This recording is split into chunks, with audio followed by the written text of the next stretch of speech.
Data Analysis Scholarship course. Welcome to Cohort 3. Today we are going to be looking at Excel formulas and functions. We tagged it Excel function made easy. We are going to be understanding how to use functions in Excel to automate our work, how to use functions in Microsoft Excel to build templates and then automate our workflow. Welcome everyone. Welcome. Tonight we are looking at Excel formulas and functions, master Excel formulas and functions for data analysis. We are going to be starting from the scratch. My name is Franklin, a seasoned data analyst and a management consultant. Welcome to tonight's section. Let me know if you can hear me. Let me know if you can see my screen. If you can hear me, drop in the comment, drop in the live chat. Let me know if you can hear me, if you can see my screen. And as our tradition is, let's head to the scholarship group, Cohort 3 scholarship group, and type "We are live, join now."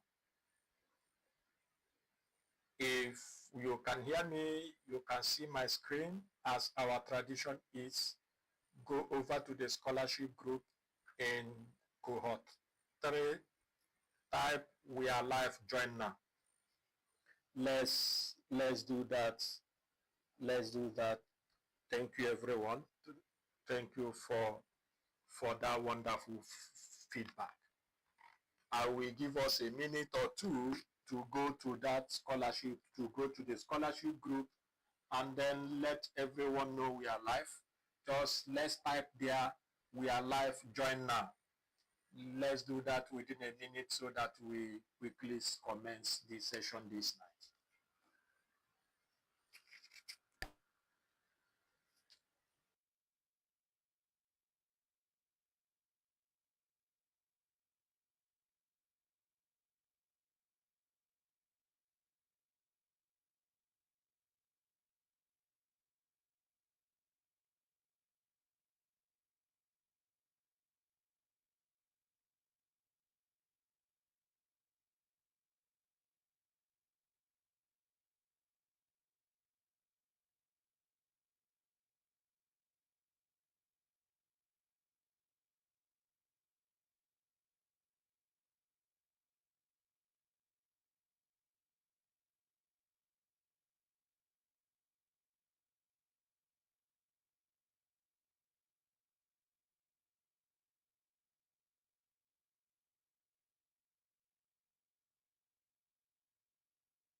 All right. If we have done that, let's drop in the live chat done. If you have done that, drop done.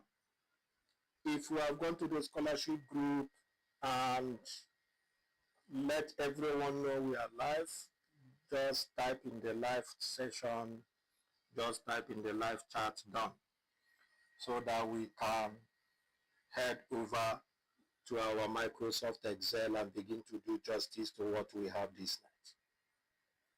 Welcome once again. Excel function made easy. We are going to be learning different functions and then learning how we can use the Microsoft Excel functions to automate templates, automate our workflow. If we have done that, type done. All right, thank you, Zenab. All right, Demola. Okay, beautiful. Let's head to Microsoft Excel and begin what we have tonight.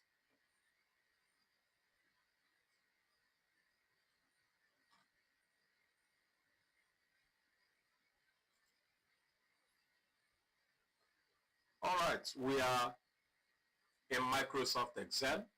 we have this sample data set, which I called ABC Superstore January sales. I use this data set often to teach formulas and functions. So I need us to confirm what we can see right there on our screen.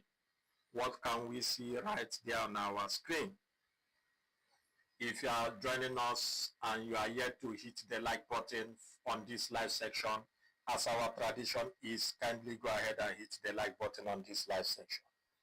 Go ahead and hit the like button on this live section. That's as our tradition is. Let's go ahead and do that. Let's go ahead and do that. Let's do that. Let's do that. Let's do that. Go ahead and hit the like button on this live section. That way it will help to reach others. It will help you to reach others. Let's do that. Let's do that. Hit the like button on this live section, and which I believe we have done. Okay. How did I insert? All right, we are going to be looking at Excel functions and formulas, and we are going to be using the functions to analyze these data sets. We have this data set, sales data, where we have our product ID down to revenue. We have selling price per unit, and we have our units sold, and then categories and all that. And these are our revenues, these are units, selling price per unit, and the quantity sold, and other information relating to these data sets. Now, let's take for example, we want to, in this data set, we want to analyze this data set to find out the best region, the best performing region. We want to analyze this data set to know how much is generated from each state and how much is generated from each region, and then to understand different products that is selling highest, our best product, and let's say the product category that is ranked highest and the ones that are not performing, so that we can now know what to do as regards to this. Now, to analyze this data set using Excel formulas, we can go ahead to look at this stuff here. We have talked about, let me remove this. Let me clear this format here. Let me clear all. We have talked about, in the previous stuff, we talked about what do we call it? Sum, average, and we have talked some average, I think. We also talked about max, mean, and then count. We have talked about this, we have talked about this, we have talked about this, and this. If you missed that, check the previous live section on Excel Medics. Okay, now to analyze this data set we have here, we have to analyze this data set. Let's take for example that we want to find out what's the average revenue, what's our average revenue generated, what's our average revenue. We want to know our average revenue. Then we can come over to this place and we say equals to AV. That's the first formula the first function we are going to be talking about this night. AV. Let's double click this. Now this is our revenue, average revenue. We click on this, hold Control, hold Shift, press the down arrow to highlight the entire range. Control backspace will bring you upward where you are. And this is formatted in a table. This is formatted as in a table. So what do? We hit enter. It gives us the average revenue for this particular data set. Now let's take for example, we want to know we want to know the total revenue from the Eastern region. We want to know the total revenue from the Eastern region. That we will make use of a function called SUMIFS. That's the second function we are going to be learning this night. We want to know the total revenue from the Eastern region, for example. There are other regions, south, we have west, we have north, and so on and so forth. So, but here we want to, from our data set, we want to get the total revenue from the Eastern region. Let me come over here and put East. Let me type East here. Below it, we want to know the total revenue from the East region. We can say equals to, we use SUMIF. SUMIF is a conditional aggregate function that returns a particular selected value, the total of a particular selected value. So if I say sum, I'll come here and double click, we have this. Now in SUMIF, Excel will show us things we need to complete. First is the range. And the range is simply where we can see what range in our data set has the value we are looking for. Remember, we are looking for the total revenue from the Eastern region. So which of the range here has this value East? And that is it here. So what are we going to do? We are going to click here. Instead of click and drag down this a large data set, we are going to hold Control, hold Shift, press down arrow. That helps us to highlight the entire range, up, down to over 3,000 range. Then Control backspace to get upward where we are. That becomes our range. Then we put comma. What next? If we look closely here, the next after the Excel is asking us the criteria. Now manually. Let me start by typing manually so that we understand the differences. So to type manually, I'm going to put double quotation. I will put it under quotation. Now in Excel, in other data analysis softwares, database, when you are to type something that is not a number, when you are to type a non-numerical values, you put them under quotation. You put them under quotation. If you are to type asterisk, underscore, test, provided that is not numeric, you put it under quotation. So I'm going to type here East, and then I close the quotation. That's my criteria. And then put comma. Then I'm done with the criteria. The next, Excel is asking me the sum range. So what does that mean? It's saying that if I look through this range and I see the criteria you gave me, what do you want me to sum? In which of these places you want me to sum? Do you want that I sum the unit sold, price per unit, or revenue? In this case, we are looking for total revenue from the East. Let's say our manager comes and said, you received the January sales. All right, please, I want to see how much that was made from the Eastern region.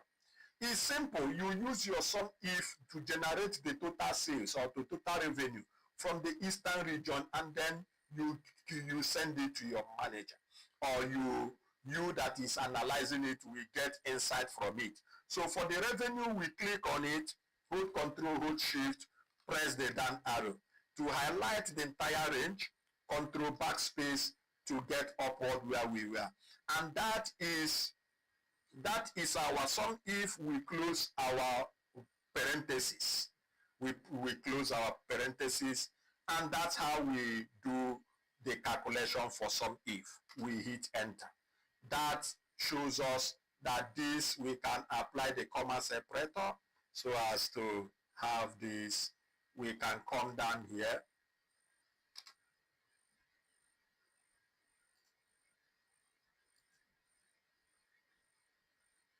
And let's remove the decimal. So we have this. So that shows us the total revenue from the Eastern region is this.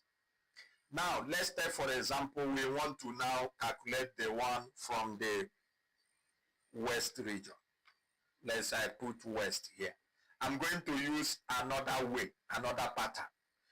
I typed West here and then show us the difference between the two. So if I say here equals to SUMIFS, and then let me double click this, the range is the same. We are going to select this, hold Control, hold Shift, press the down arrow, Control backspace to return where we are, and then comma. Now, instead of me typing West, as I did in this case, I'm going to select the cell. I'm going to click to select the cell.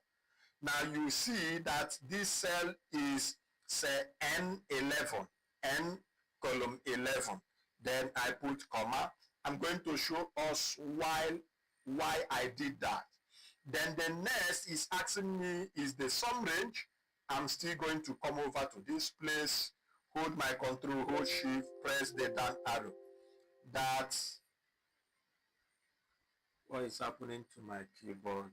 Let me go back. Please hold Control, hold Shift, press the down arrow, Control backspace to return where we are, and then hit enter. So that becomes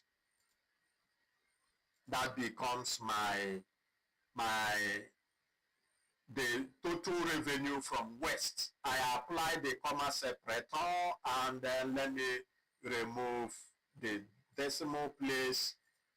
That is what we have, 109. But watch what happens here.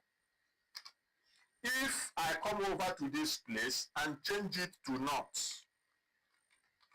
for example, I come over to this place and change it to not, what happened, and hit enter. Now, automatically you see this updates to the total revenue generated from not. This is what we recommend you use, not to type it in, so that it can be dynamic. If maybe after you give the result for not, and the man said, okay, we need you to give us the result, the total revenue from the south. You don't have to go to the formula again and delete not and type south. No, you just come here and immediately change it to south and the result updates. But here, if I change this to say south and hit enter, nothing changes. Why? Because I did not select anything here. What I did here was to type. And that is what happens. So in that regard, we use the value to use the cell address, not the value in the cell. All right, that's on the aspect of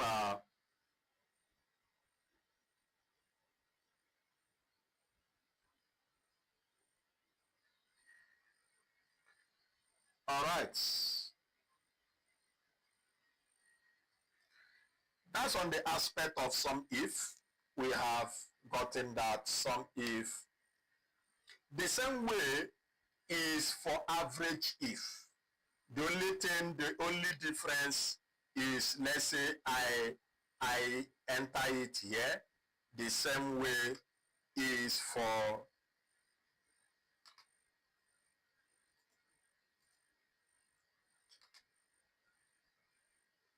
this happening.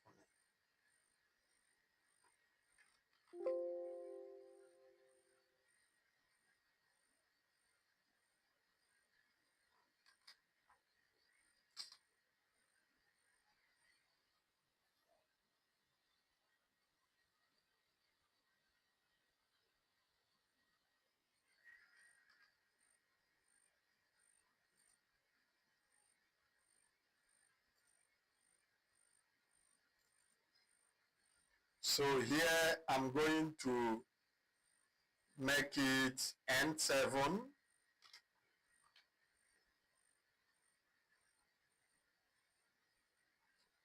And then I'm going to make it L. Remove M, put L. And then remove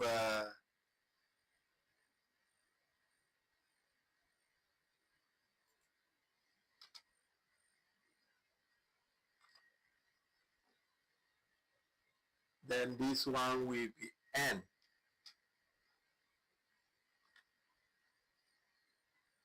Then I'm looking for average. Everything is the same.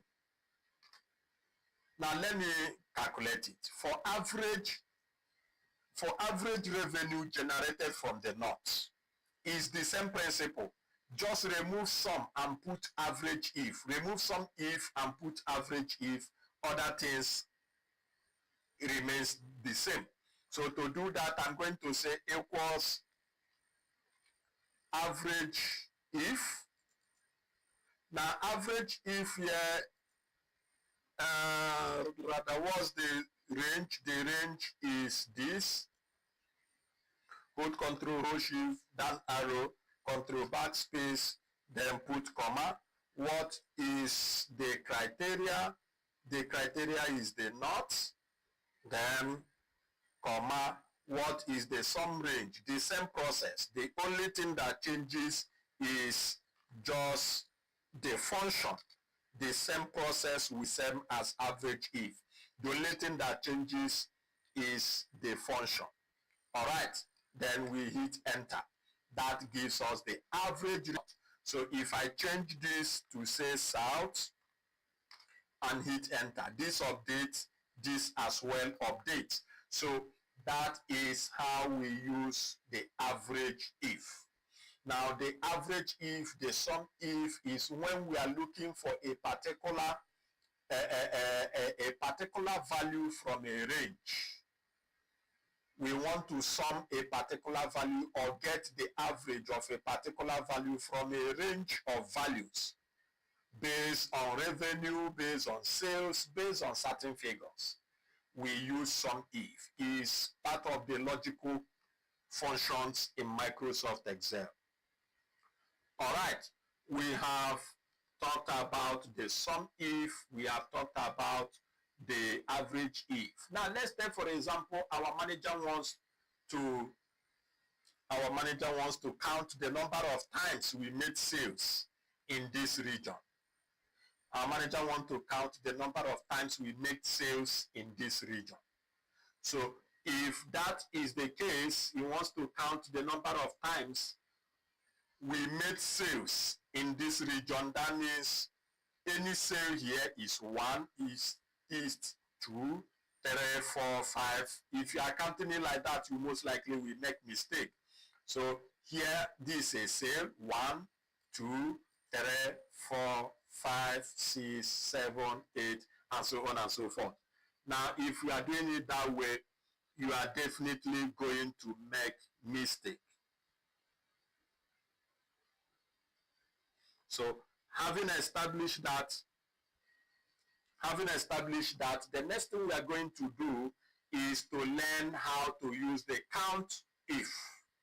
Let me put it here, count if. Now this count if, we want to count the number of times we made sales in the eastern region or the western region or the northern region or the southern region.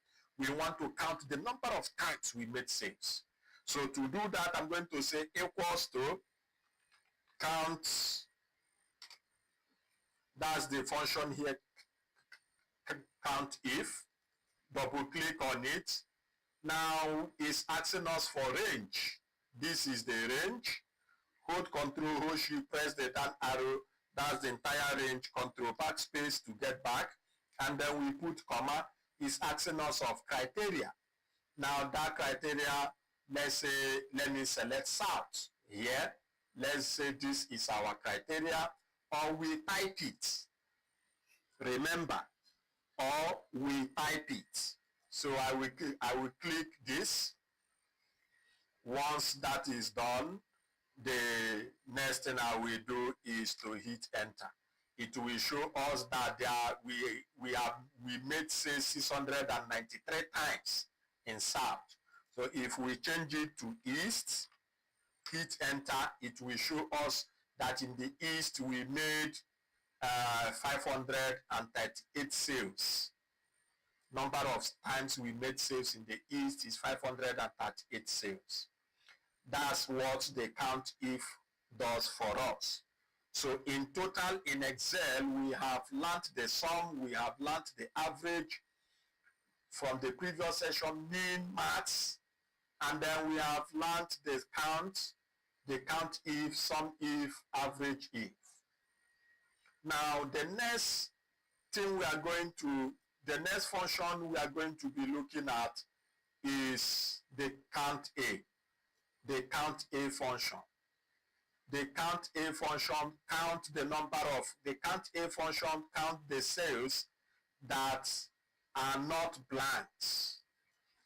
Count A to count the cells that are not blanks in our data sets. Whereas count blank, we use it to count the number of cells that are blanks in our data set. Now let's take for example, I delete something here.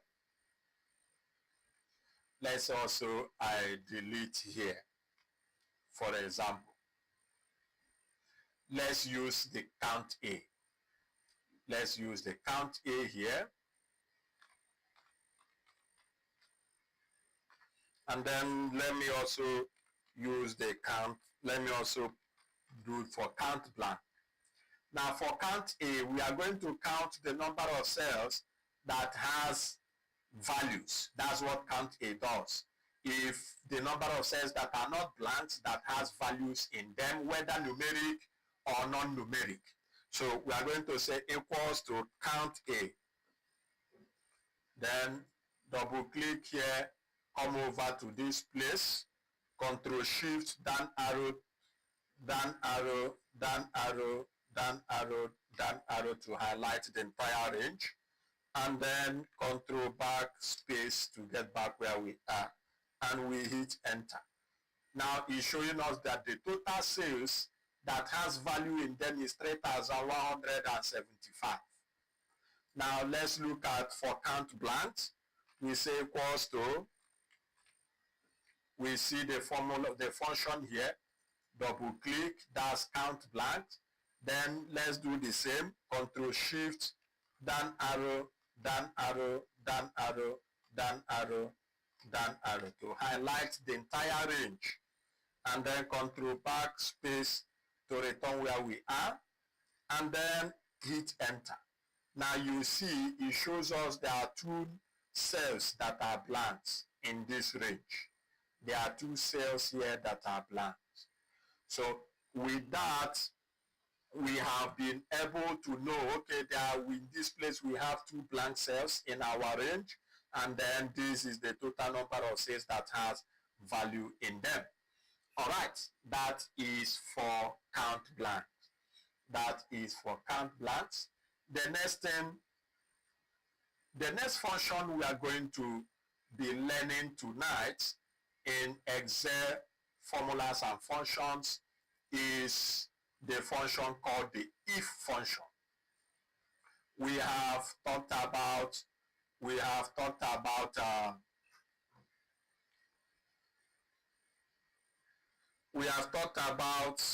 the count A, the count blank. We have talked about the sum if, summage if, count if. We are going to be looking at the if function. If function is one of the highly used function in Microsoft Excel. It's a conditional function where we use to place some logical conditions.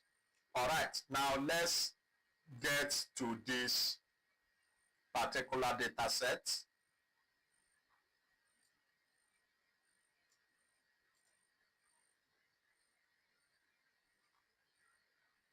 let's get to this particular data set.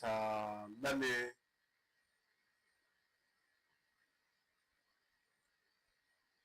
me remove filter. Now in this data set, we have units sold, we have amount, profit, dates, we have a staff name. Let's take for example these are sales reps. These are sales reps, and these are their revenue generated, and then the profits they generate. Let me just put a figure here, kind of. And these are the profits they generate.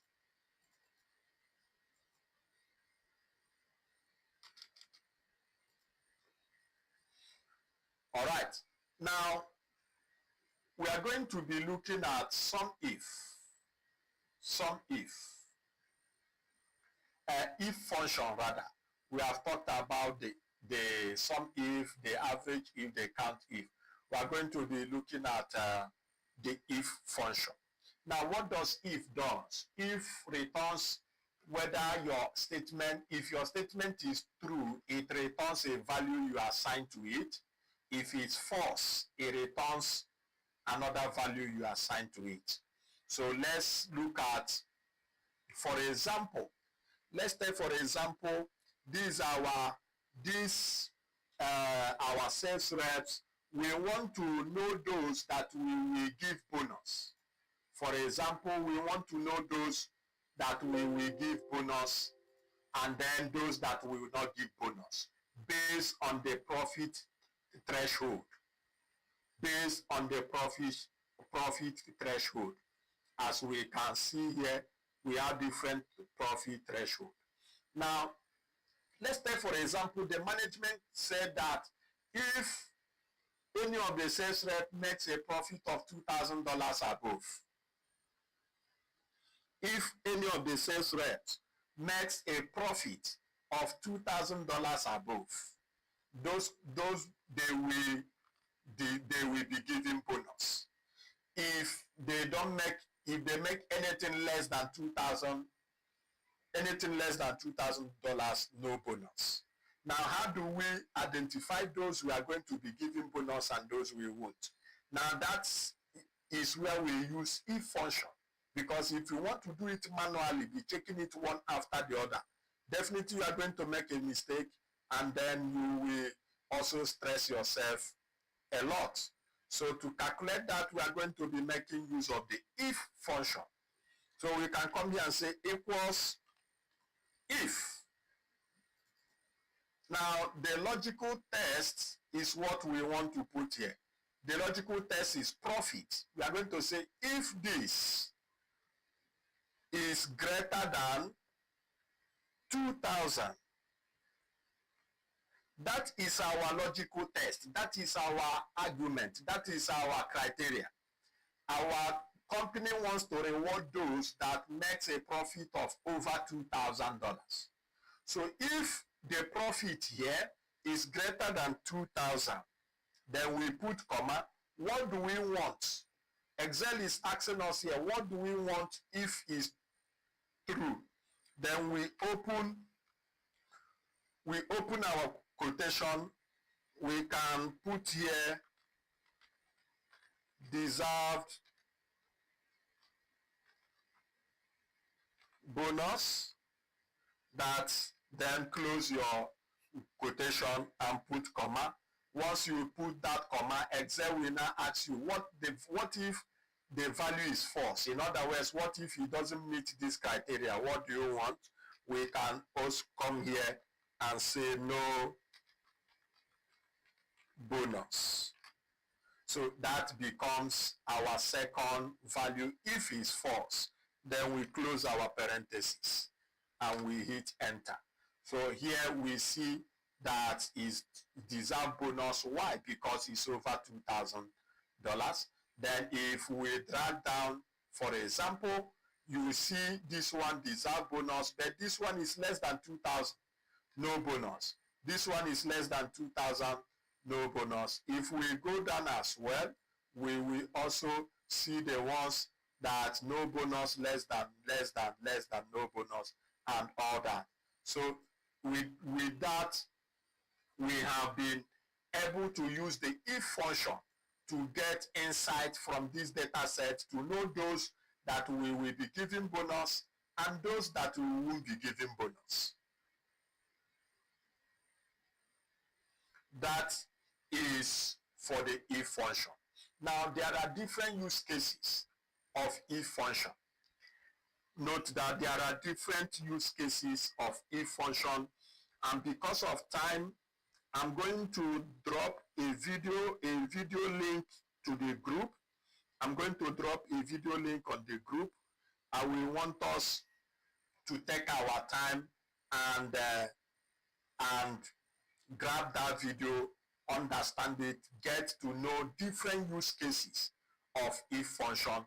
But what I showed us this night is mostly the most use cases you are going to be having as regards to if function.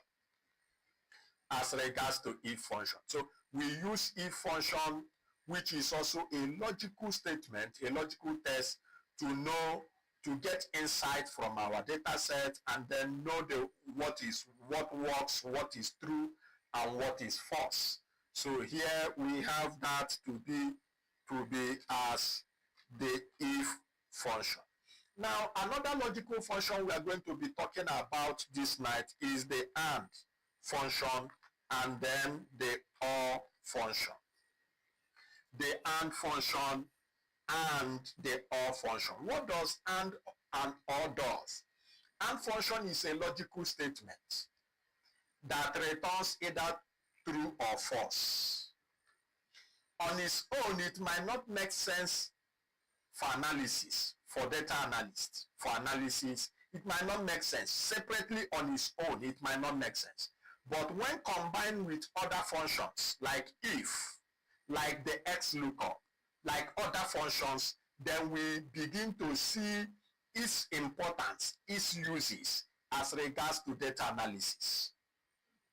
So let's see what AND and OR, how we can use it is a logical function. Now, what is the rule behind AND function? The AND function returns true when both arguments, when all the arguments are true, when all the logical tests are true, when all the logical arguments are true. It can be two arguments, but the argument must be more than one. You can have 2, 3, 4, 5 as the case may be. All right. Now let's look at the AND function. If we can say, come over to this place and say equals AND. Double click or you press your tab button. Now, what are the logical tests? What is the logic? One. Let's take, for example, we say this cell equals, and then I open my parentheses and put IMO, for example, and close it, put comma. What's my second logical test? I select this. If this equals, I open my quotation and put east, for example, and close my quotation as well, and put comma. Let me add a third argument, and then let's say I select this and say equals 48. Now, as you can see, I have 3 arguments, 3 logical tests. Then I can close my bracket. Now, you notice in this argument, any time I want to type test or character or whatever, I put it in quotation. But if it's number, if you want to type number, numeric values, you don't put them under quotation. You don't put them under quotation. So that is the rule. Now, if you notice C6, which is C6, the value there is Abia, but I put IMO. Other ones are correct. So let's see if it will return true or false. Remember, I said in AND, all the argument must be true for it to return true. If one of them is false, if one of them is not true, it will return false. So when we hit enter, you see that it returns false. Why? Because this is not Abia. This is, we put Imo here, whereas it's Abia. Now let me edit it, and let's come to put Abia here. Now once I put Abia and hit enter, you will see it becomes true. So that is the aspect for AND. Both arguments, all the arguments must be true for it to return true. If any of the arguments is false or not true, it will return false. So that being established. Now let's look at the OR function. What does the OR function do? The OR function returns true when either of the statements is true. In other words, if I have 3 arguments, 4 statements, 4 logical statements, and 1 out of the 4 is true, the statement returns true. That's the logic based on OR. And means all the statement must be true for it to stand true. All function just need 1 out of the statements to be true. Just at least 1. If it's 2, if it's 3, if all of them is true, it will still return true. But it needs at least 1 of the arguments to be true. Now, having established that, let's see it. We can say equals the OR function, and then let's do the same thing we did earlier. We say this equals IMO. Let's close it and put comma. This equals, let me even put West on this one and put quotation here. I will have to also put quotation here. Very important. And then put comma. And then this one equals 48. Now remember, this is not correct. This is Abia. This is West. But the last one is correct. So we hit enter. Automatically you see that it returns true. Why? Because one of the statements is true. That's why it returns true. One of the statements is true. So if all the statement is false, that's when it will return false. So let's say I come over to this place and make it 49 and hit enter. You see, because all the statements are false, it returns false. So that is the OR and the AND and OR function. So now let's see how we use these functions. Let's see where they become of use. Please follow me, go with me. Let's see where it become of use. Now let's take for it. Our manager comes and says, there is a change in criteria for bonus. There is a change in criteria for bonus. Now let's say this, for example, let me highlight it and put a comma separator so that I can read it easily and just do something tentatively here. Okay.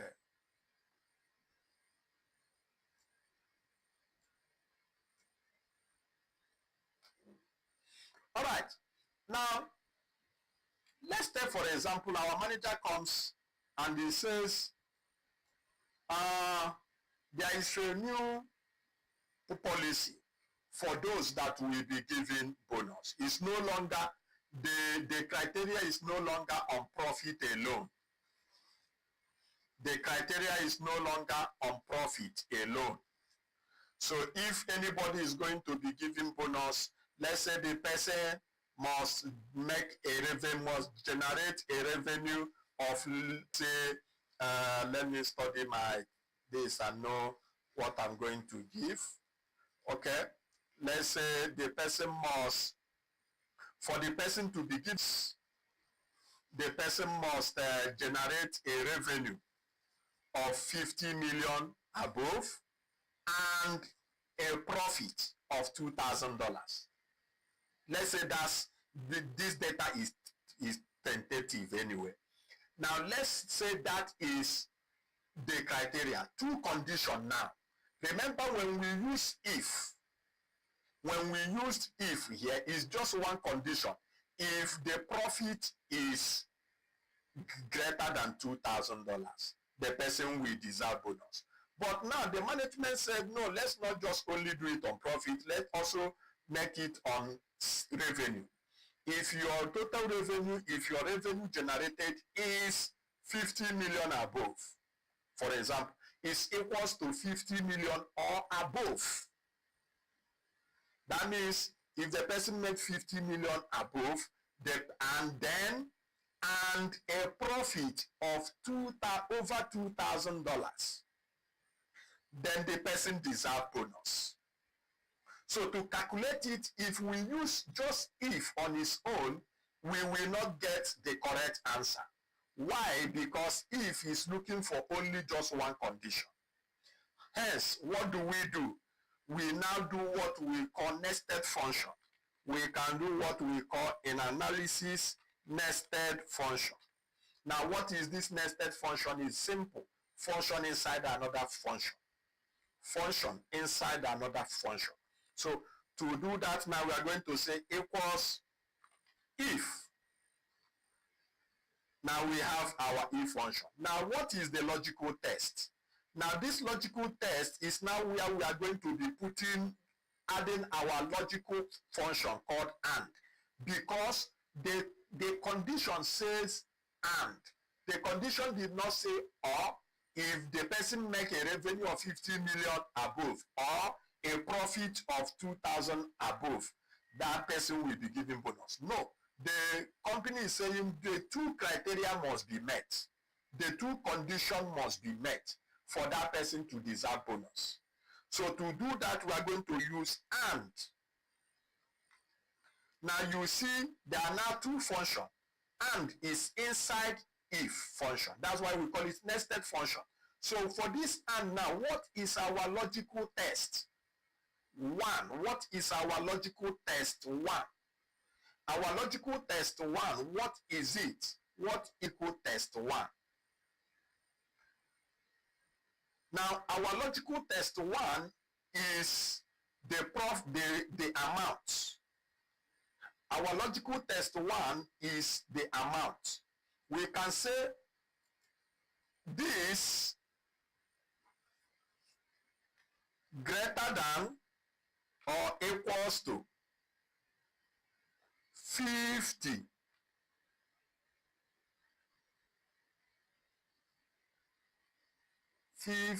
million. Then comma, that's the first logical test. Then the second logical test is this greater than 2,000.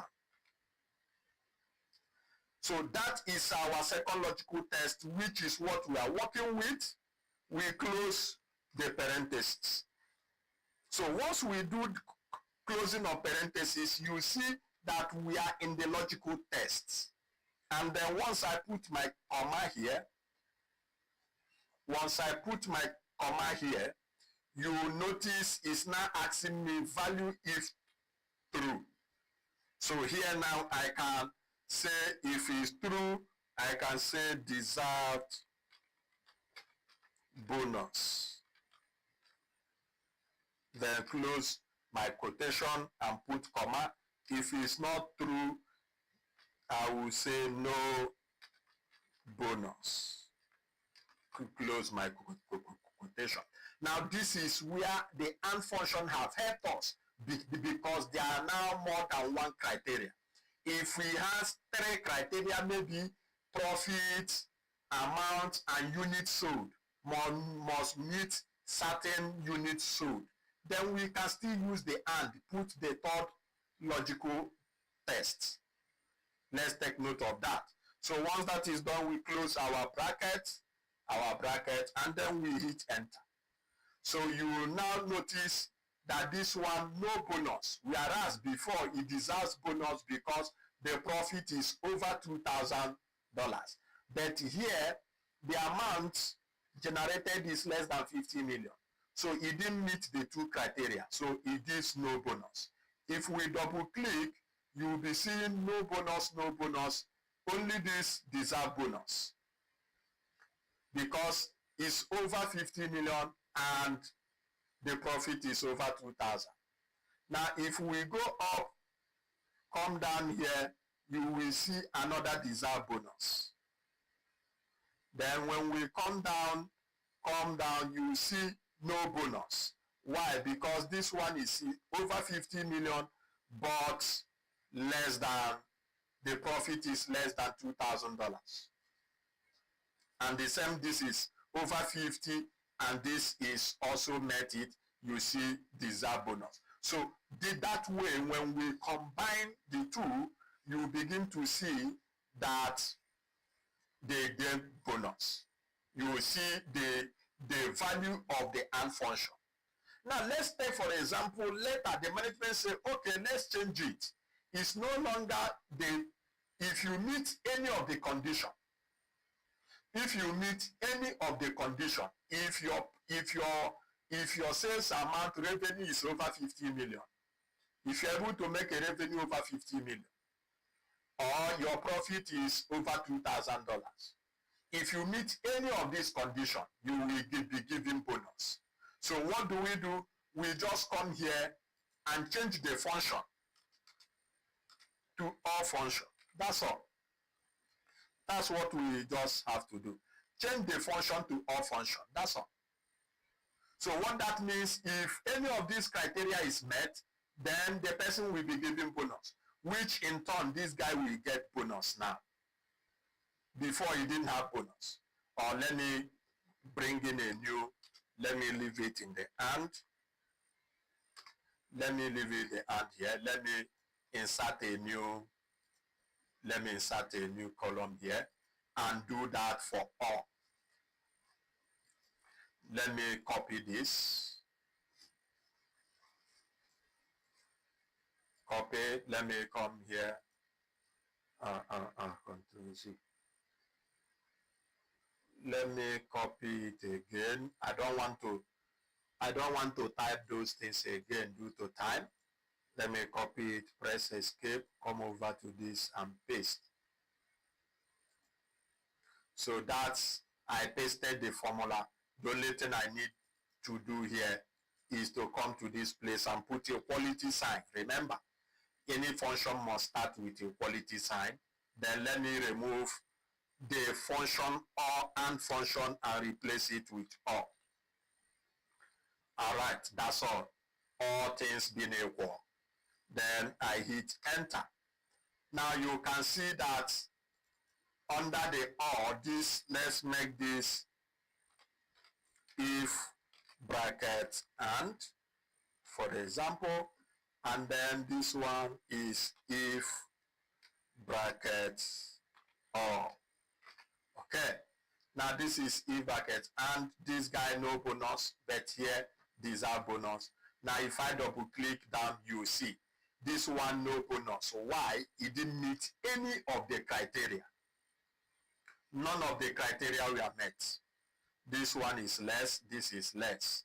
But this one is less, this meet. That's why we have this. So we see those that couldn't meet is because none of the criteria were met. None of the criteria were met. So we now have more of people that deserve bonus due to meeting one of the criteria. So that is where we can, the use case of the AND and OR function.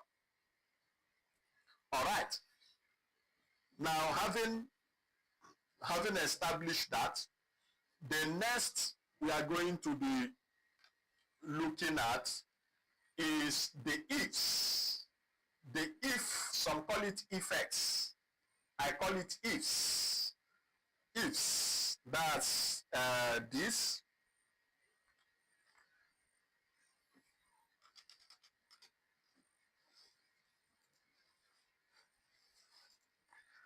That's this.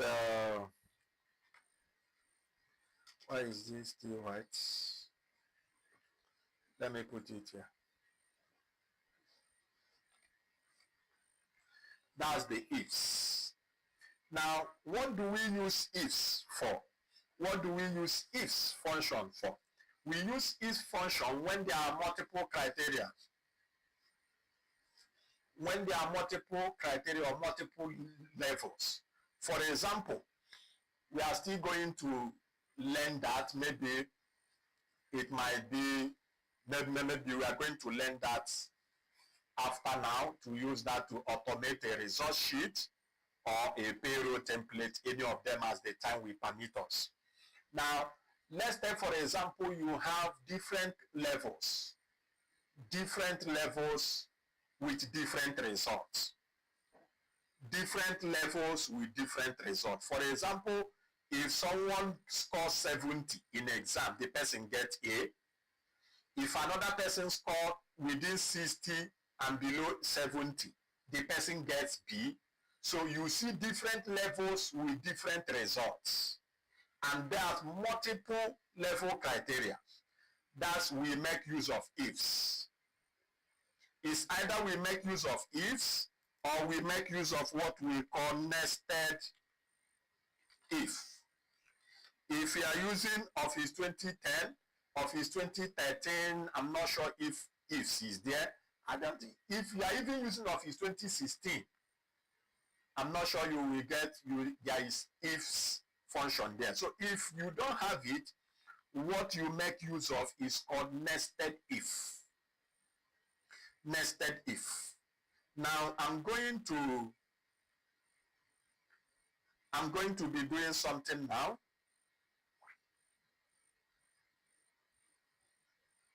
This we have calculated this.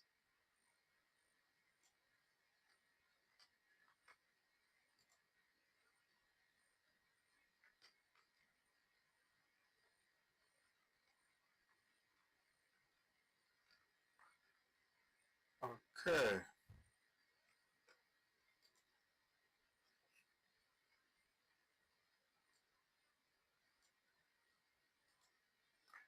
Let me insert this here. All right. Now, what I want to do is I want to come to a situation. Let's say our manager now comes and said, those who have profit of, let's say, if you make a profit of $3,000 and above, let's say if you have $3,000 and above, let's say above this white stuff here is, all right, let me use here. Let's say you have, I think I will have to clear this format here, clear all, so that now you have, if you have over 3,000, let's say you fall under diamond.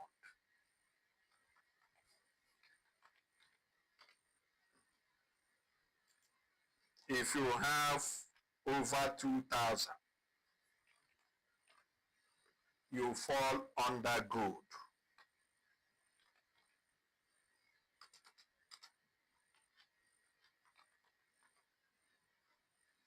Then if you have over 1,500,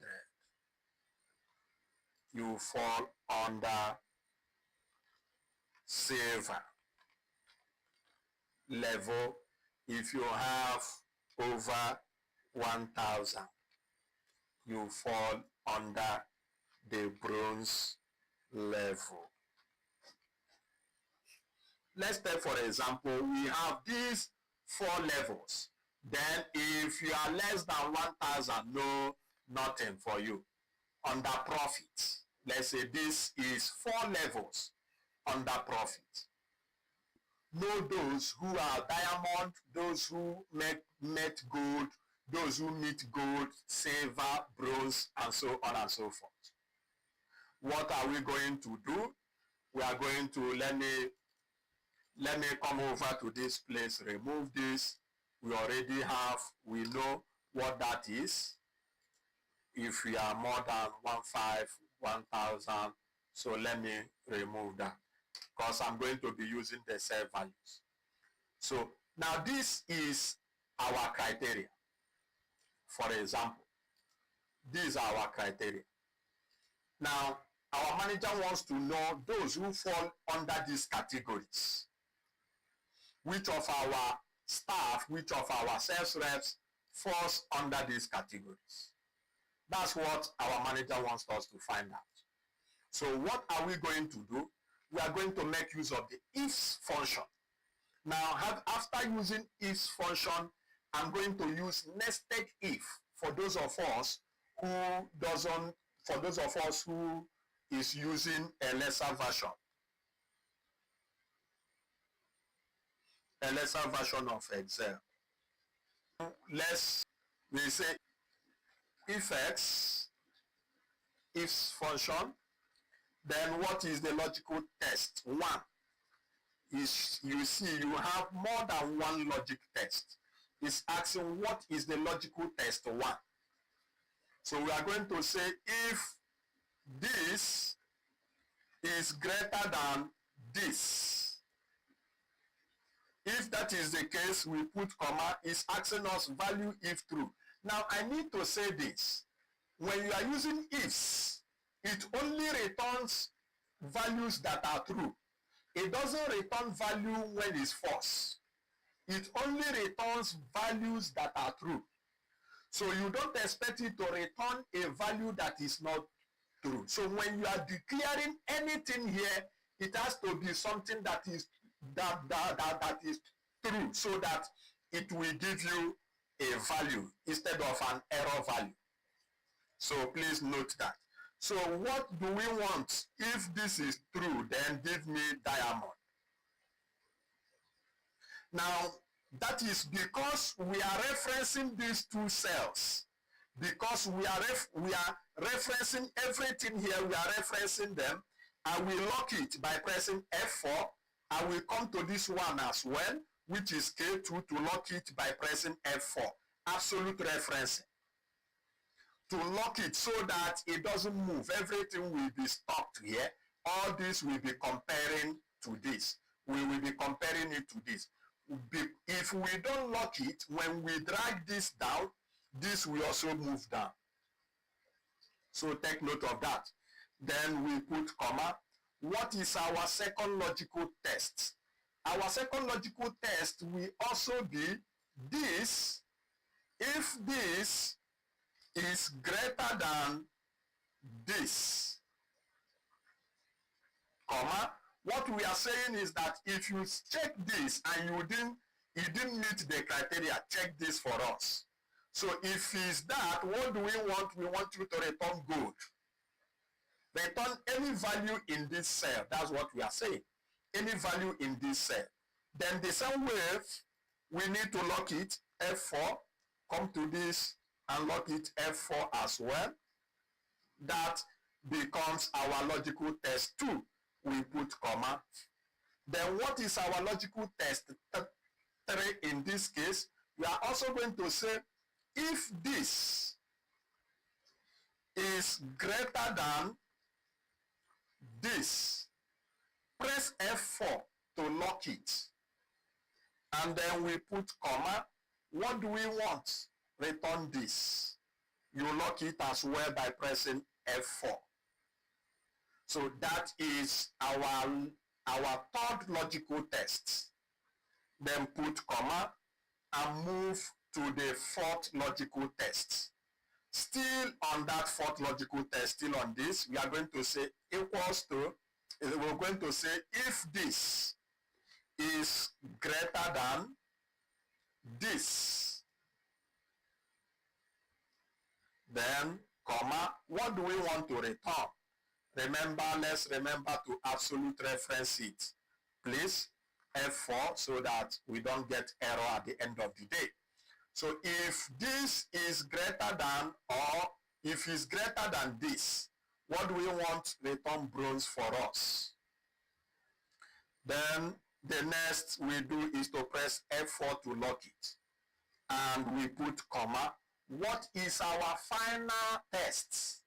Logical test will now be if this is less than or equals to, remember the stuff here for bronze is that you have to make above 1,000. So if this is less than or equals to this 1,000, then F4 to lock it, comma. What do we want? We can say nothing. We can make that place put empty.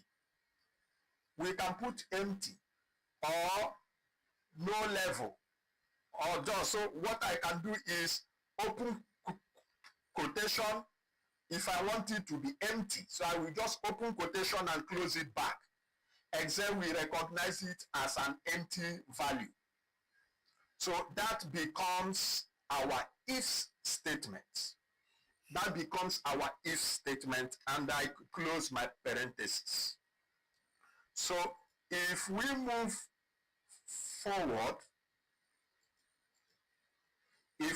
forward, let's interpret this. Let me explain what we have here.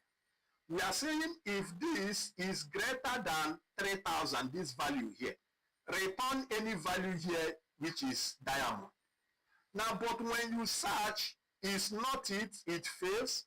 Look for the next option here, for the next logical test. Check if this is greater than whatever that is here. If that is yes, then return what is here. But peradventure is not. Also check this one. If it meets it, return what is here. That's our third logical test. Then we move over to our fourth logical test, which is saying check if this is greater than what is here. If it's yes, return what is here. But when you check all this and you didn't see it, check if this is less than or equals to 1,000. If it's less than or equals to 1,000, then return empty cell for me. Don't return anything. Just return, don't return anything. So that is our if function. In this case, if you're a teacher, you also make use of this.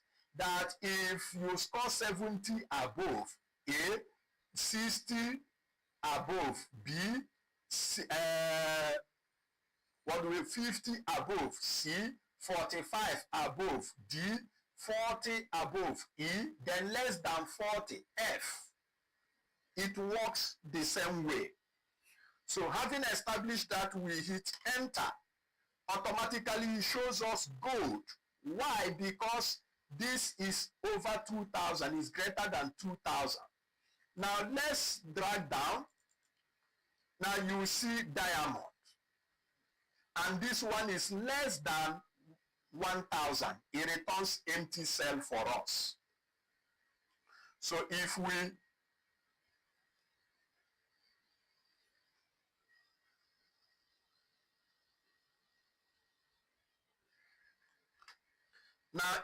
scroll down, you will see the ones empty that they are less than 1,000. You will see gold, silver, and let's see if gold, silver, we see bronze. This one is less than 1,500. You see it is bronze. So everything is okay accordingly. Now it's only one person that met our diamond.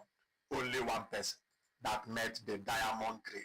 So this is how you make use of your ifs function. Ifs, when there is a multiple criteria with multiple results. All right, I hope we are following. If you are following me up to this moment, type in the live, type in the comment and following. If you are following me up to this moment, type in the comment and following. Let's do that so that I will know that I'm not alone. I'm not alone, that we are following. If you are following me up to this moment, type "I'm following." And then also drop your name, your scholarship ID, and your location. That is one of the first attendants for tonight's section. That's the first attendance for this night section. Your name, your scholarship ID. And then type "I'm following." If you are following me up to this moment, type "I'm following."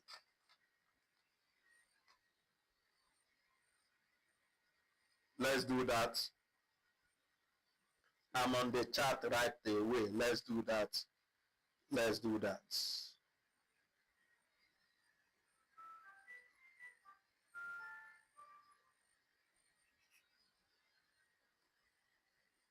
All right, faithfulness, I'm following. Beautiful, beautiful, beautiful. I need more response. I need more response. If you are following me up to this moment, type "I'm following." I need more response from us.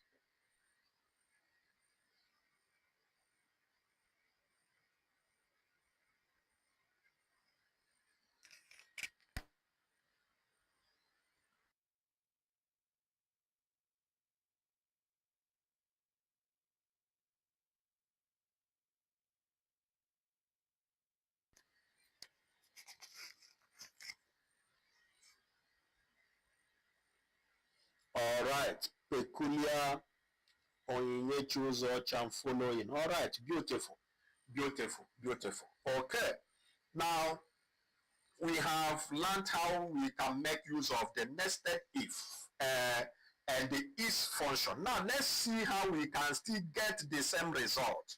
Get the same result using the nested if. Peradventure you are using Office 20, or peradventure you are making use of Office 2010, 2013, 2016, thereabout. Let's see how we can make use of nested if function if you don't have the ifs function on your Excel. So to do that, we are still making use of the same level criteria. We are going to say equals, we type if. So this is if. What is the first logical test? The first logical test is that if this is greater than this, watch me please. If this is greater than this, put F4 to lock it so that this doesn't move. And then put comma. What do you want to return? Return this. Lock it by pressing your F4. So that becomes your first logical test. Now you put comma. What value if false? This is where you type another if function. That's why we call it nested if. If inside if. If inside if. So when you put another if function, that will go for the second logical test that we had in the ifs. So here we can now put our second logical test. We can say if this is greater than this, then lock it F4, comma, then return this for me. I will lock it F4 as well. And then put comma, what value if false? We are not yet done with our criteria. So I will put another if. I will put another if function. That's for the third logical test. So I will also say if this is greater than this, comma, give me this. So let's also remember to lock it, F4, click F4 to lock, and that is our logical test. 3, the third logical test, I put comma. Now for the last one, I'm going to put an if for the last logical test. So how many, if you have 5 criteria, you will have 5 ifs. If you have 10 different level criteria, you will have 10 ifs. So you can see here 1, 2, 3, and 4. So if this is greater than this, lock it by pressing F4, comma, and then what do you want to return? Return bronze. You lock it as well by pressing F4. Then what value if false? Having checked all this, if you check all these things, you didn't see any of them, then put comma and return empty for me. That's all. Why are we doing this? Because if returns either true or false, whereas ifs return only true. That's why we have to declare another stuff of less than. In this case, that's why we have to say something, declare another criteria where we say less than or equals to 1,000. Because this only returns when it is true. So this is less than or equals to 1,000 is true. It returns empty for us. But here it returns both true or false. So we don't need to write another if function inside the if. So with that, the next we are going to do is we are going to close the bracket based on the number of brackets we opened. Here we have this 1, we have this 2, we have this 3, and we have this 4. 4 brackets. We are going to close it by 4. So 1, 2, 3, 4. This is basic mathematical rule, basic algebraic rules. When you open a bracket, you close it. The number of brackets you open, you close it as well.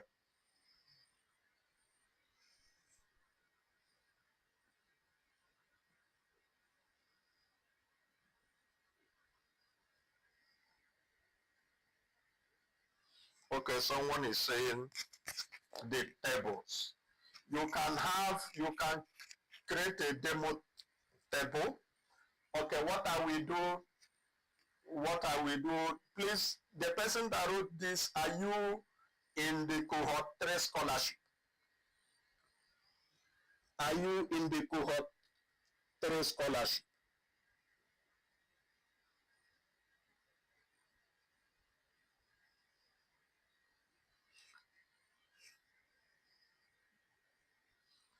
Yeah, I understand. You are right. You are right. I get that. You are right. So that those who have the assistant can practice along. So let me know, drop in the chat if you are in the Cohort 3 scholarship. Drop in the live chat so that I will know if I can attend to your challenge right away. All right. Beautiful. Okay. Give me a minute.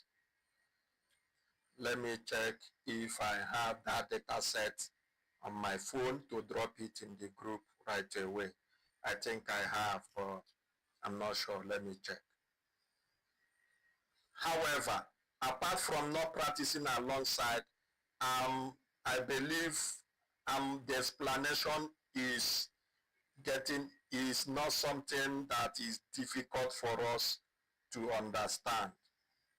I know why I'm taking my time to explain it to us so that we understand it very, very well.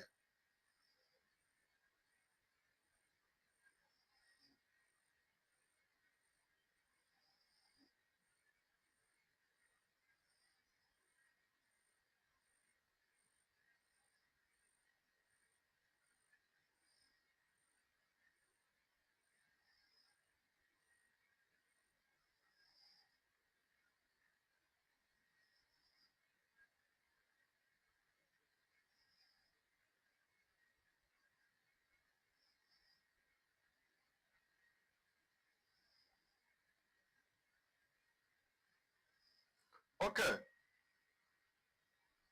I'm already sending the file, the Z file to the group. I'm already sending it to the group. So if you are practicing alongside with me, Just wait a bit, it will load fully, and then you can go ahead to download it, and then load it and start from where we are. Maybe after now, you make sure to use it to practice as well. All right, I guess.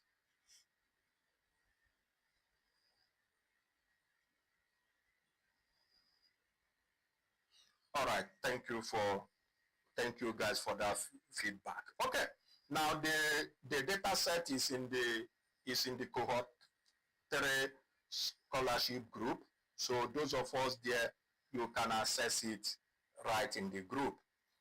All right, so this is how you make use of the if function. If peradventure the Excel you are using, you don't have access to ifs, but if you have access to ifs, I will say you make use of ifs instead of writing different if function inside and then trying to close it with the number of brackets you opened. But these are different rules, and they give you the same result. They give you the same result. So if I hit enter, you see it's the same result, it's the same code. If I double click, it gives me the same result. But this one is for LaTeX Excel, I think from Office 2021, thereabout also. I think Office 2021 or Office 2019. I think from Office 2019 or so that you may start making use of Excel. Thank you for confirmation, Elijah. Thank you for that confirmation. Okay. Now, having talked about the nested if function, we have seen the if, we have seen the if and, if and or, and then the ifs and nested if.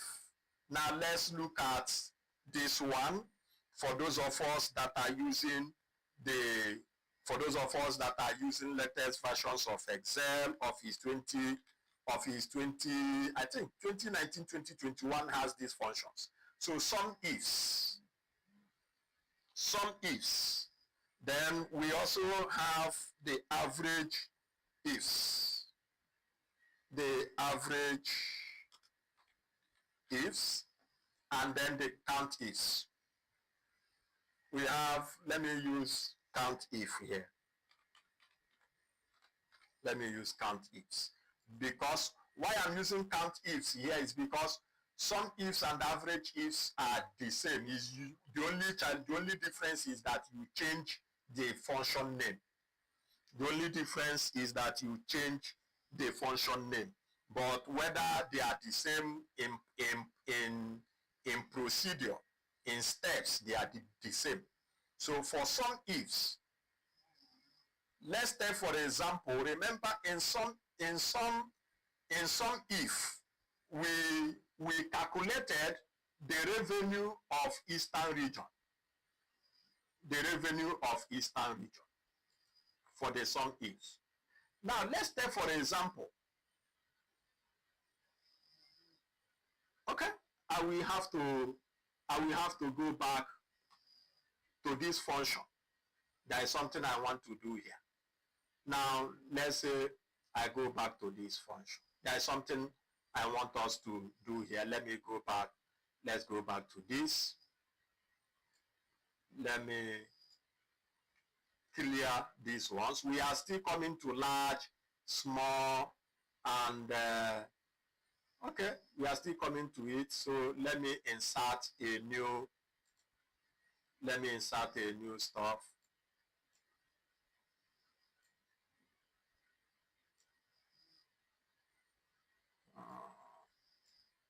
Okay. Now, let's take for example, our manager wants to know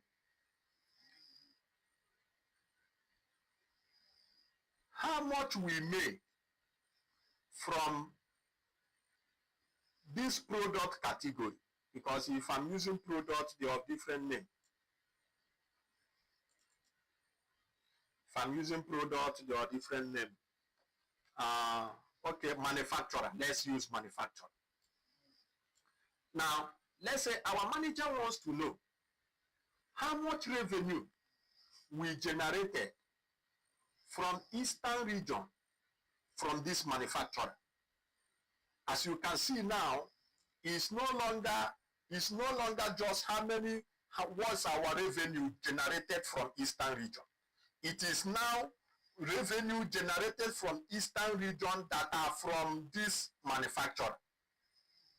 It's now two arguments. It can also be three arguments. That's where the SUMIFS comes into play. The revenue generated from the Eastern region that are from this manufacturer, that its product category is urban. Now, if we want to know other categories, if we want to know our product category, we can make use of the unique function. I showed us that unique function earlier. Is a dynamic array. Is one of the function that we refer to as a dynamic array function. So if we want to know how many product category we have in this data set, it's simple. You come here, say equals to, and type in a unique function. Double click. Now I need to state this. You see unique function if you are using from Office 2021 above. If you are using Office 2021 above, you will have access to unique function. But if you are using Office 2019 below, you will not have access to unique function. Note that. I will show you a trick I use if I'm using Office 2019 lesser. That's when we get there. When we get to pivot tables and that, you will get to understand that. So I'm coming over to this range, hold Control, hold your Shift, press the down arrow to highlight the entire range, then Control Backspace to return to the top where we were before, hit Enter. So it shows us that we have, for this data, we have urban, needs, rural, and youth. We have 4 categories. So our manager wants to find out how much revenue we generated from the East that are from this manager that falls under the urban category or under the needs category or whatever. So this is still a function. What will I do? I will copy it, highlight this, copy, Control C, come to our paste and paste as value so that it doesn't see it as function anymore. So that is that. Now we are working with 3 different criteria in order to get the sum we are looking for. He calls you and you said, my manager calls and said, we want to run analysis on this data set. We want to get the revenue generated in the East that came from this manufacturer. The product comes from this manufacturer and that product category is under urban. We want to know how much this manufacturer we are getting from the East based on this urban listing to know whether we are going to increase purchase or we are going to close our deal or our partnership with this manufacturer, stuff like that. So to calculate it, you make use of the SUMIFS. SUMIFS is no longer one criteria. It's now more than one. You make use of the SUMIFS. So to do that, we are going to say equals to sum. We see it here, SUMIFS. SUMIFS. Now, what is the sum range? The sum range is what are we summing? We are summing the revenue. We want to sum the revenue based on these conditions. Based on these conditions, criteria. So what is our revenue? Our sum range is our revenue. We say we hold Control, hold Shift, press the down arrow to highlight the range, Control Backspace to get back where we are, and then we put comma. It's asking us criteria range 1. Criteria range 1. This is our first criteria range. Then hold Control, hold Shift, press the down arrow, Control Backspace, get back where we are. That is our criteria range 1. Then comma is now asking us in this particular range, what are you looking for? Now I'm going to type it. I'm going to type it, for example. Or let me not type it. Let me not take us to be too new in this. I'm going to make it dynamic. I'm going to make it dynamic. So I'm going to click here. Let's take, for example, this is where the criteria is. I'm going to click here. Now, if I select this, it's 01. I'm going to absolute reference it. That's my criteria range 1. I put my comma. Then it's now asking me what is criteria range 2. The criteria range 2 is the manufacturer. So here, I'm going to say Control Shift down arrow to highlight the entire range, Control backspace to get back where we are, and say comma. And then it's asking us what is the second criteria. Now the second criteria, I'm going to select this. Follow me please, gradually. I'm going to select this and say F4 to lock it. F4 to lock it. That's our second criteria. Then I will say comma. It's asking us criteria range 3. As we can see here, criteria range 3. That's the product category. We click this, hold Control, hold Shift, press the down arrow, Control backspace to get back where we are. And then put comma. And then it's asking us for the criteria 3. I'm going to select this. Any of this. I'm going to select, let me select this, for example. And then lock it. That is our SUMIFS. We have 3 criteria. 3 criteria. When you sum this, what am I summing it on? If you see a product, if you see any value here that correspond to OBAN, a particular manufacturer we are looking for, and the region we are talking about, or category we are talking about, give me their total sum. That's what we are talking about here, and we hit enter. It shows us 0. Why? Because there is nothing here yet. Let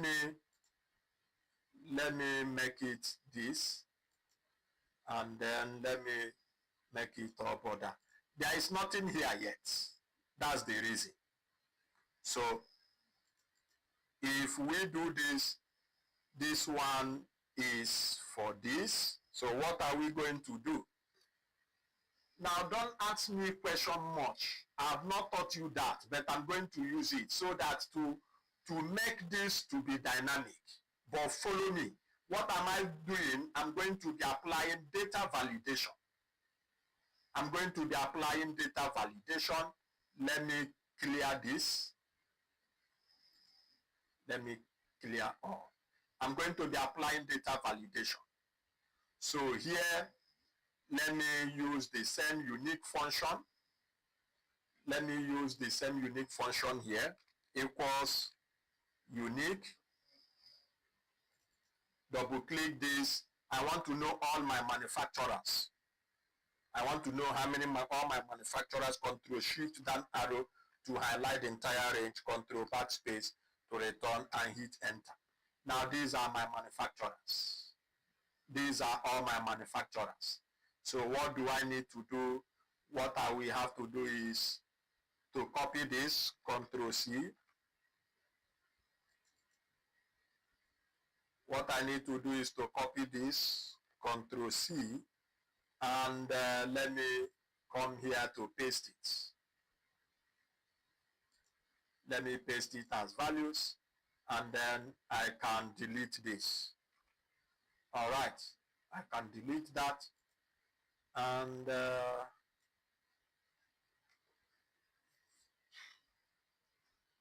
so that becomes for my product. The other one is for my region. The other one is for my region. I can get it here. I can put my region here and say equals unique.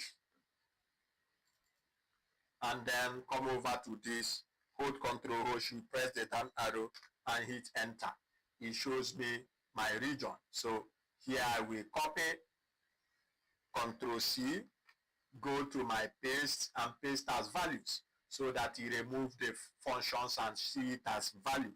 So these are my stores here and this. Okay. Now what am I going to do? I'm going to be applying data validation. Normally I need to hide this, but I'm going to be applying data validation to it. Now to do that, this one is for the region. I'm clicking on it. Go to data. Under the data tab, I'm coming to this data validation, select it, come over to this place, select list. Under this, my source is this. I'm going to highlight it as my source. This is my source value, and then I click OK. So here, if I click the drop down arrow here, you see this inside here. The same way my urban, this is this. I'm going to do that the same. Come to data validation, select this, come to any value, select list. My source is, okay, not this. My source for the second is product. So this is my manufacturer. That's my source. I'm going to say okay. So if I hit this, it shows me that as well. Then the last one is my category, where I will go to data validation as well. I'm going to teach data validation extensively, but we can get a glimpse of it, what it can do. Then I'm going to select this. What's my source? My source is from here. And then I say okay. So this, I can select this, guys. If I want to hide it, come over to this and make it white so that it looks as if it's not inside anything. Select this as well and make it white. Make the text color to be white, to be the same with the content, the background rather. So having put these guys under data validation, so let's assign different stuff. Okay, let's say we are looking from the Eastern region, and the manufacturer we are looking for, let's say, is Victoria, and then the category is urban. Now automatically it shows us that when SUMIFS, what our revenue from the East, when is this manufacturer and this particular product category. Now let's say we change it from this to mix. The value is 0. That means we are not making anything from the East as regards to this manufacturer based on this product category. Now let's check another one. Let's say rural. We are not making anything. Let's say youth, nothing. That might be, it might be that we are only getting product from this manufacturer that is only on urban. So let's also check, is there any manufacturer? Let's say we take vendors, is nothing there. Let's check this. We are not making anything from there. Let's check Abbas, nothing. Okay, let's check let's check for the West, and it's still nothing. Let's check for South, is still nothing. Let's check for North, is still nothing for this particular person. So let's even check the mix, nothing here. Let's check rural, nothing for this. Let's check urban, definitely it will have value. So we notice, if we now check our data set, you see that this one is rural, this one is mixed, and that. So let's go to our and select this. You see we have this, and then let's select rural.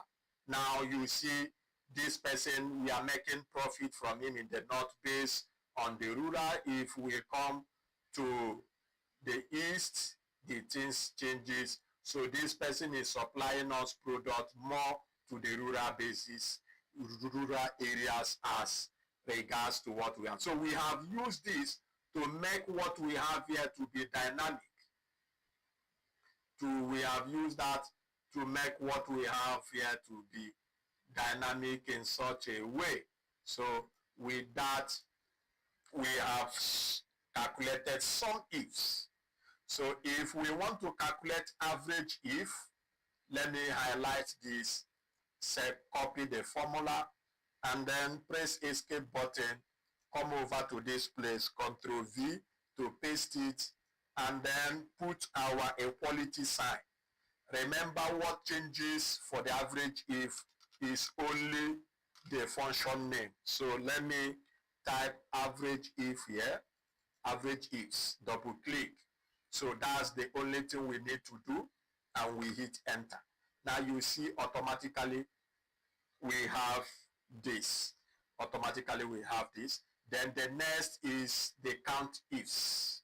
The count ifs. If you want to count the number of times you make sales based on this particular manufacturer, and in the eastern region, we can do that and say equals count ifs.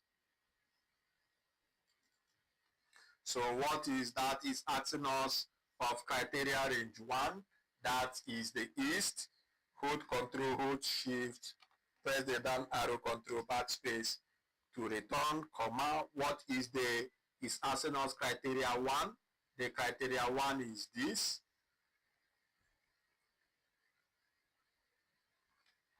Comma, and then is asking for criteria range 2. For criteria range 2, let's say on the manufacturer, we come over to this and we select, hold Control, hold Shift, press the down arrow, Control backspace to return where we are, and then comma. What are we looking at is this, and let's lock it, F4. Let's lock this one as well, F4. So let's say these are 2 criteria we are looking at, then we close it and we hit enter. So it's showing us 86. What that means is that 86 times you made sales as regards to this particular manufacturer in the western region. So if we change it to say east, it brings to 94. So that way our stuff is dynamic.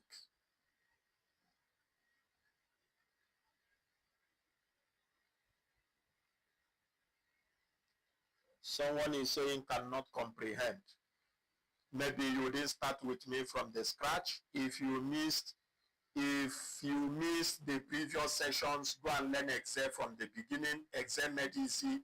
You will understand some of these things, and then you will be able to follow.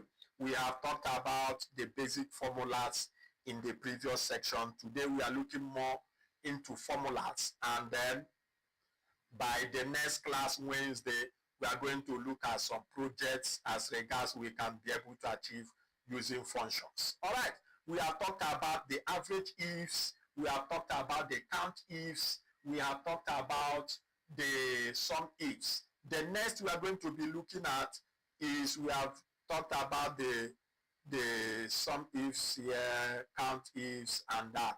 Okay, we are going to be looking at the test functions. We are going to be looking at the test functions. I'm going to be fast on this one. After the test function, we look at the date function, and we will call it a day for today. All right, now we are going to be looking at what does test functions. Test functions, we mostly use test functions for data cleaning in data analysis in Excel. We use it to clean, prepare our data set, arrange our data set, get it ready for analysis.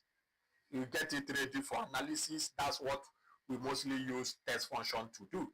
Now, concat function is a function we use to join 2 or more words together. We use concat to join 2 or more words together. Let's say this first name, last name, and the title. Our management wants it to be in one cell, in one column. They don't want it to be in a separate column. they want it to be in one column. So what do? We can join them together. You don't just copy and paste, no. Join them together using concat, the concat function. So to achieve that, we're going to say equals concat, double click here. What is the first test? This, you select, comma, select this, comma, and select this. That's all. That's how you join two or more words together in different cells into one cell in Microsoft Excel. And then you hit enter. Now you see they are joined together. But the challenge here is that if you notice the engineer.johnyan, they are all close together. There is nothing, no spacing. There is no space. They stand as if they are one word. There is no spacing. So how do we apply this spacing? Now going back to our function, we say equals concat. When we select the first one, and then put comma, before we select the second one, we put quotation. We put double quotation. Press single space. Just press the space bar once. If you press it twice, you are applying two space. But normal spacing is once. So you press the space bar once and then close your quotation. After that, you put comma. You have applied space between Dr. Engineer John, this. Then the next is to apply space between John and Yan. Then we also come after the John, when we put comma, open quotation as well, put space, and then close the quotation and put comma. That is how you can apply the spaces. So when that is done, you hit enter. Now you can see we now have the spacing well spaced out. So if you drag them down, you see that is done for others. Others are calculated as well. So that way we have joined these together. However, if you notice in this place, if you notice here, you will notice that there are some spaces, unwanted spaces. You will notice that there are some unwanted spaces. This one, there is space here, there is space, unwanted spaces in this our names that we join together. So the next we do is to use trim function. What trim function does is to remove unwanted spaces. To remove unwanted spaces.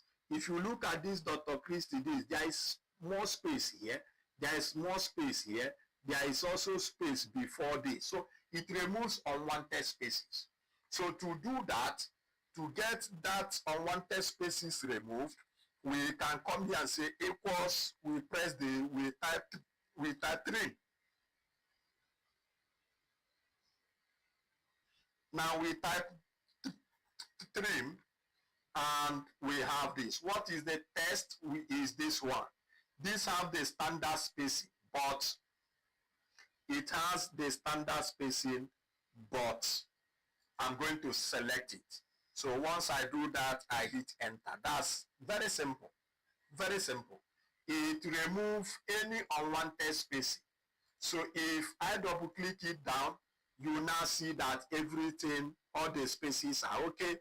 You see this Jacqueline, that there is one space here, is now well. If you see Elizabeth here, it's well. The spaces of this one and this, they are all very, very okay. So we won't be bothering ourselves about unwanted space. So that's what trim does. Now, why do you do, especially when you get data from the internet? If you download data from the internet, you might get different positions, different structures. You can start by removing unwanted spacing and then converting it to different formats that you want. All right. Now, the next we are going to be looking at is the proper function. Proper function, what it does is that it converts the data from either small cases to proper casing. Proper casing is when the first letter is capital and the other ones is small letter. Like this country is in proper casing, date in proper casing, state is in proper casing. So that's what proper is. That's what proper function helps us to achieve. If we want to make the values to be in proper case, we use the proper function. So to achieve that, we are going to say equals to, we type proper. So this is what we have, double click, and let's select this and hit enter. Now you see what we have here. This was in capital letter, now is first Y, the Y is in cap, while others are in small letters. So the same way, if we double click it, you will see it. All right. I guess we can all hear me. Then the next thing we are going to do is the uppercase. The name, like it is, it makes every of the thing to be in cap letter, all caps. So if we want it all caps, we are going to make use of the uppercase, upper function. So if I select this, I hit enter. You see all is all caps, all caps. So that is that. If I double click this, we see them all caps. Then the lower is to bring them to be all in lowercase. So we say equals lower, and then let's select this one that is in all caps, and then hit enter. You see that all of them is now in lowercase. Okay, now the next thing I'm going to do, I'm going to be talking about the date function. This date function is the one I'm going to be talking about today. The date function I'm going to be talking about today is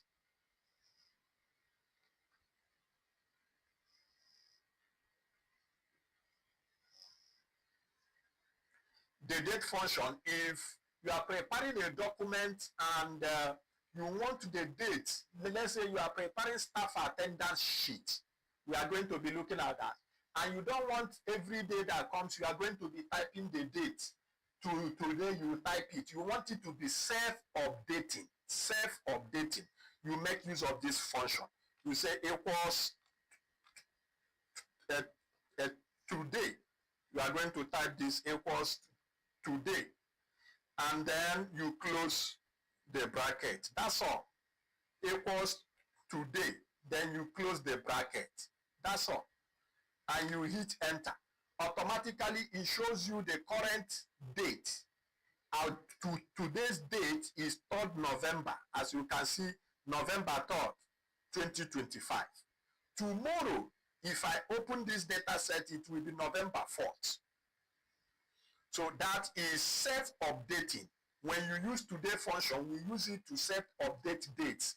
If I'm preparing a sales report sheet or a sales entry sheet for organizations, for clients, I use today's function, so that when anytime they open the spreadsheet, they open the template, the date is already automatically updated.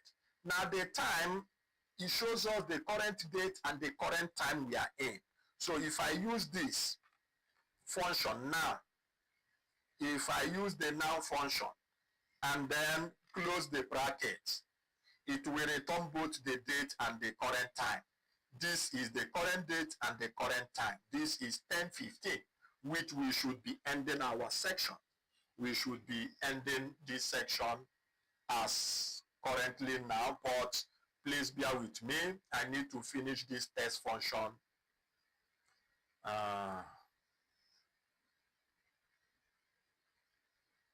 Okay, this will require me to do some explanation. Time. There are a lot of things. I might not be able to cover this. Oh, the test, learn, left, right. They are very simple anyway. They are very simple, but okay, let me see what I can do. Maybe in the next section, I wouldn't want to keep us. This is already after 10. This is already after 10. I wouldn't want to keep us for too long. as it is. All right. So this is where we will wrap up today's class. This is where we wrap up today's section. We have learned the ifs, the ands, some ifs, nested ifs, and all that. In the next section, we will be concluding the test function and then the lookup functions. We will be concluding the test function and then the lookup functions together with the date and time function in our next section, in our next class on Wednesday. Thank you everyone for being in tonight's section. All right, for the final attendance, your name and your scholarship ID, your location.